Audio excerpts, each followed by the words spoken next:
हे एक आपण एक नवीन एक उपकरण इथे तयार केलेलं आहे. हे आहे ग्रास कटर मशीन. याला आपण साधं जे आपण शेतामध्ये जे किंवा लॉनमध्ये जे गवत वगैरे वाढलेलं असतात त्याच्या कटिंगसाठी सोलर ऑपरेटेड, जनरली आपल्या इंडियामध्ये पेट्रोल ऑपरेटेड, डिझेल ऑपरेटेड ज्या मोटर्स असतात त्याच्यावर ग्रास कटिंग होते. पण आम्ही ह्यावेळेस इथे काय केलं आहे की सोलर पॉवरला जे सोलर एनर्जी आहे त्याला कसं आपण हे करायचं, कन्झ्युम करून त्याला कसं या बॅटरीमध्ये त्याला ट्रान्सफर करून सोलर एनर्जीला आपण इलेक्ट्रिकल एनर्जीमध्ये कन्वर्ट करतो आहे. आणि ही इलेक्ट्रिकल एनर्जी DC मोटरच्या थ्रू आपण इथे ऑपरेट करत आहोत हे ब्लेड कटिंगसाठी.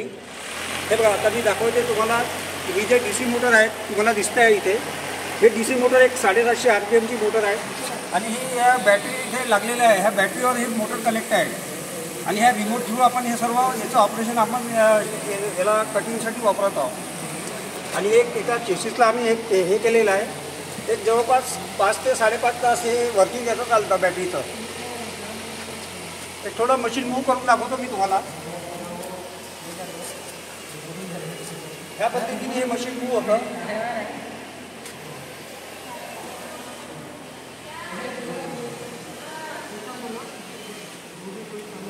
बघा दोन्ही साईडला मशीन मूव्ह होतं आणि शेतात आपल्याला रिव्हर्स फॉरवर्ड असं तिन्ही प्रकारचं ऑपरेशन याच्यामध्ये होतं आणि याच्यामुळे आपण इझिली ग्रास कटिंग करू शकतो.